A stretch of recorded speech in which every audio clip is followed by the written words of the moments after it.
Hidupku berakhir pada hari aku menjadi bahan tertawaan di seluruh istana.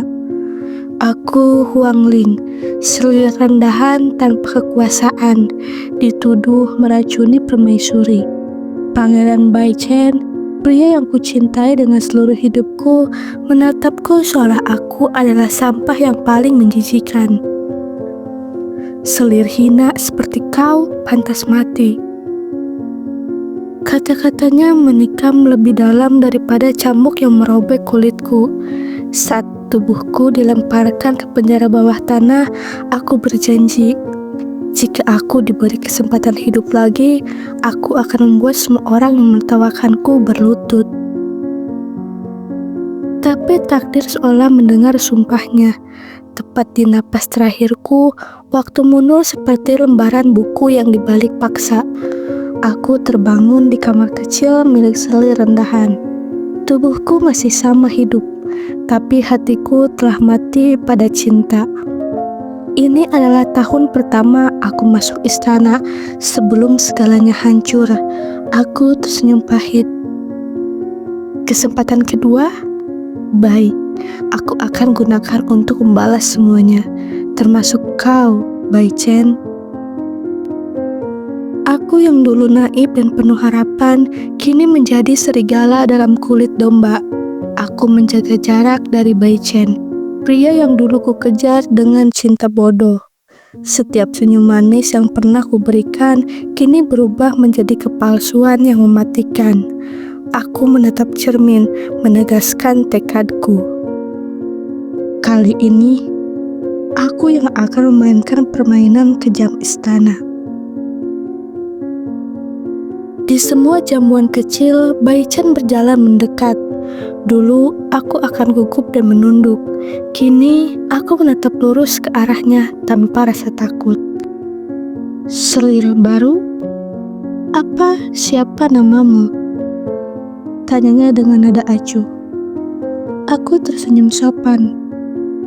Hamba hanyalah pelayan kecil, bukan sosok yang pantas pangeran ingat.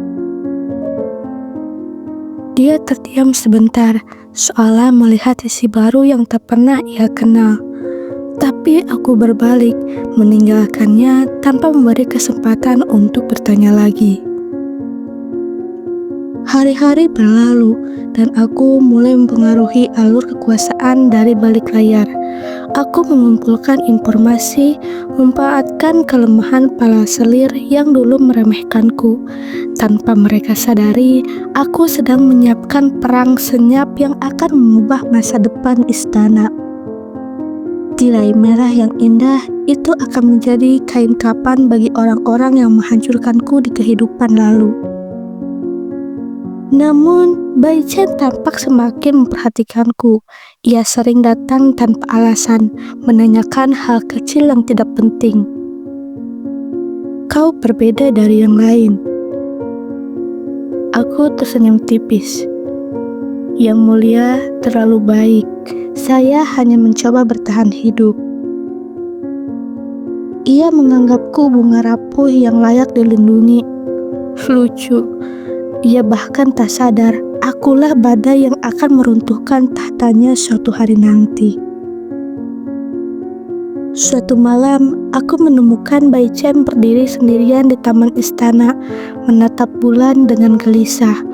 Ketika ia melihatku, senyumnya muncul, hangat dan berbahaya. Tetaplah di sisiku.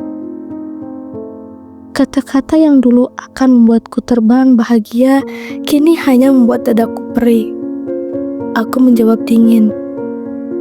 Yang mulia, hamba hanyalah bayangan yang suatu saat bisa hilang.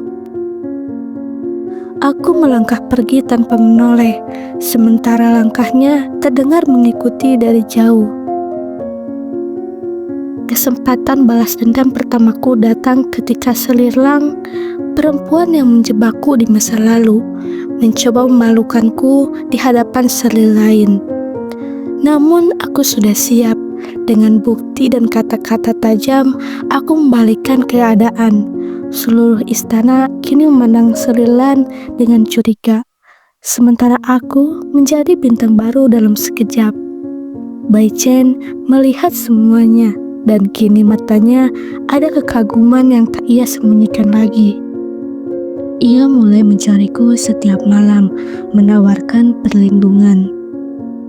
"Aku tidak ingin orang lain menyakitimu," katanya, suara lirih penuh ketulusan.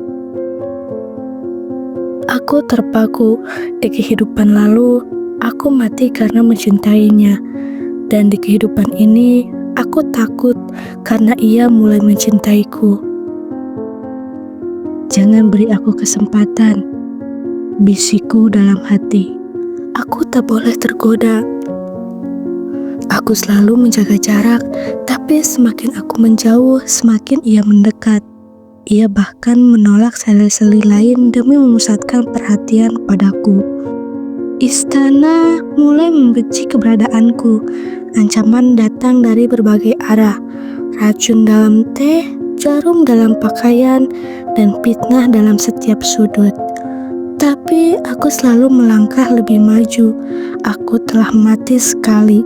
Tidak ada yang bisa lagi membuatku gentar. Hingga suatu hari, Bai Chen menemukan surat-surat rahasia yang kusimpan. Rencana-rencana kecilku yang mulai terungkap.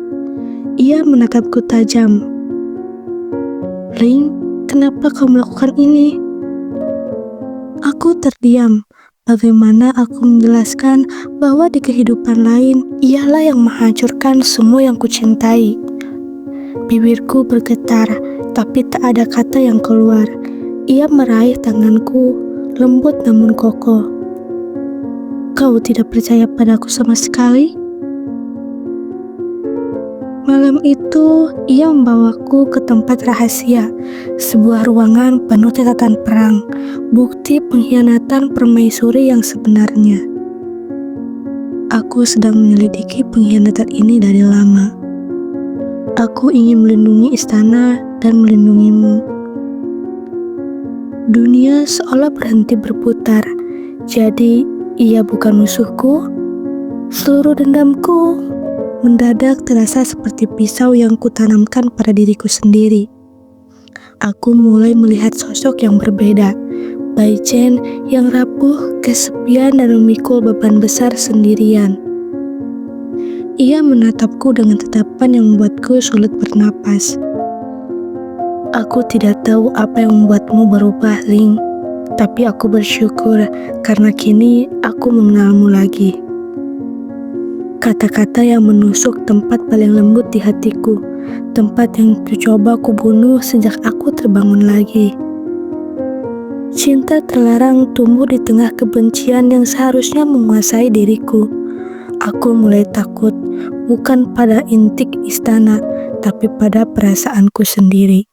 Jika aku mencintainya lagi, apakah aku akan mati lagi? Aku bahkan tak tahu bagaimana memilih antara dendam dan cinta.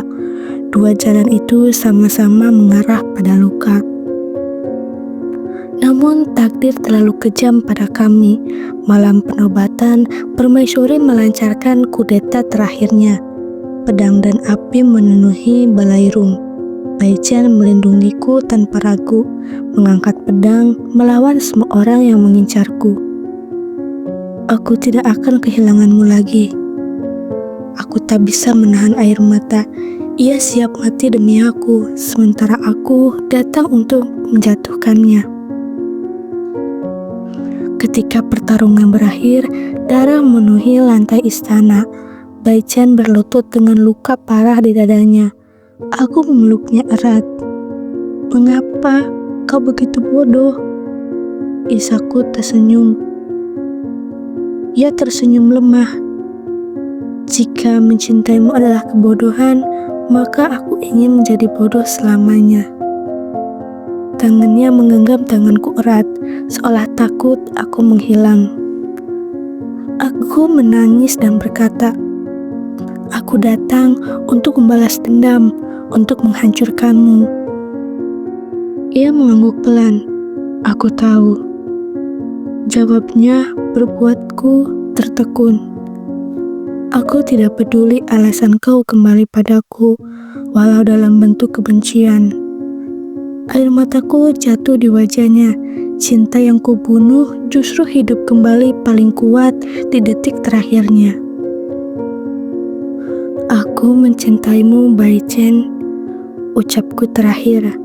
Kata yang seharusnya ku benci, tapi menjadi satu-satunya kebenaran dalam hidupku. Ia tersenyum bahagia meskipun hidupnya perlahan padam. Terima kasih untuk kesempatan kedua ini. Dalam pelukku, ia menutup mata dengan senyum yang tidak pernah aku lihat di kehidupan sebelumnya. Kini, istana tenang, tapi hatiku kosong. Aku mendapatkan balas dendam, tapi kehilangan alasan untuk hidup. Aku berdiri di balkon istana, menatap langit malam. Cinta kedua kami berakhir sama seperti yang pertama, dalam darah dan penyesalan. Tapi ada satu hal yang berbeda. Aku tidak lagi hidup dalam kebohongan. Aku mencintainya, dan ia mencintaiku sampai akhir. Setiap malam, aku tidur di kamar yang dulu menjadi tempatnya merencanakan masa depan. Aku menulis namanya di setiap lembar waktu. Jika hidup memberi kesempatan ketiga, aku ingin memilih cinta, bukan dendam. Namun, untuk sekarang, aku akan menjalani hari-hari dengan hati yang pernah mati dan kembali hidup karenanya. Bai Chen, dalam kehidupan ini aku terlambat menyadari kebenaran. Semoga di kehidupan selanjutnya kita tidak lagi saling menghancurkan, tapi saling menggenggam sampai akhir takdir.